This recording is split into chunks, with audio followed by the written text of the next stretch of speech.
అనకాపల్లి జిల్లా ఎస్ రాయవరం మండలం కురుప్రోలు జూనియర్ కళాశాలలో మంగళవారం గ్రీన్ క్లైమేట్ టీమ్ ఎన్జీఓ ఆధ్వర్యంలో పర్యావరణ పరిరక్షణ కార్యక్రమం నిర్వహించారు.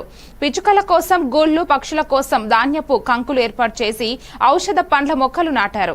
సంస్థ వ్యవస్థాపక కార్యదర్శి జేవి రత్నం మాట్లాడుతూ ప్రతి ఒక్కరూ పర్యావరణ హితంగా జీవించాలని పిలుపునిచ్చారు. విద్యార్థుల్లో చైతన్యం కలిగించేందుకు అవగాహన కార్యక్రమం చేపట్టారు. కళాశాల ప్రిన్సిపాల్ కె ప్రసాద్ విద్యార్థులను ఆక్సిజన్ హబ్ నిర్మాణంలో భాగస్వాములుగా తీర్చిదిద్దుతున్నామని తెలిపారు. లెక్చరర్ ఎస్ సత్యనారాయణ సంస్థ అభివృద్ధిలో అందరి పాత్ర కీలకమని అన్నారు. ఉపాధ్యాయులు, విద్యార్థులు పెద్ద ఎత్తున పాల్గొన్నారు.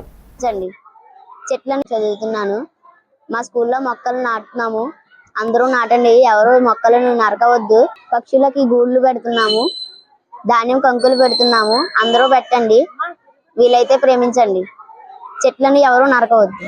మా స్కూల్లోకి మొక్కలు నాటమని చెప్పడానికి వచ్చారు.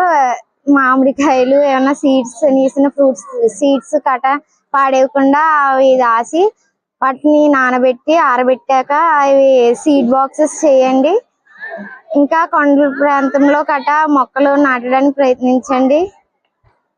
పర్యావరణాన్ని ప్రతి ఒక్కరూ, పక్షుల్ని హాని చేయొద్దు.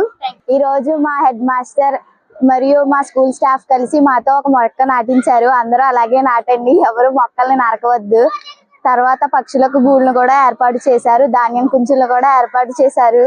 చాలా ధన్యవాదాలు. పక్షుల యొక్క పెంపకం గురించి, పిచ్చుకలను కాపాడడం గురించి కూడా ఒక్కసారి మాట్లాడుకుందాం. పిచ్చుకలు మన పర్యావరణంలో భాగం. మరి పిచ్చుకలు ఒకప్పుడు ప్రతి ఇంట్లోనూ కూడా ఇంటి చూరుల్లో గుడ్లు పెట్టుకుని పిల్లలు చేసుకుని ఉండేవి. ఇప్పుడు మారుతున్నటువంటి జీవన పరిస్థితుల దృష్ట్యా అందరూ కూడా తాటేకల నుంచి స్లాబ్ ఇళ్లలోకి మారడం వలన పిచ్చుకలు చాలా వరకు కూడాను అంతరించిపోయాయి. మీరు చూడండి, ఒక్కసారి గుడి కట్టేటప్పుడు గుడిలో పావురాలు ఉండటం కోసం ఖాళీ ఉంచేవారు. ఎక్కడ గుడి కట్టినా మీరు చూడండి, పూర్వం నుంచి కూడాను గుడి కట్టారంటే గుడిలో పావురాలు ఉండటానికి పైన ఖాళీ ఉంచేవారు. పిడపిడలను కూడా తిని ఒక మంచి మనకి పర్యావరణాన్ని కాపాడడంలో కూడా ఈ పిచ్చుకలు అనేవి మనకి సహాయపడుతున్నాయి.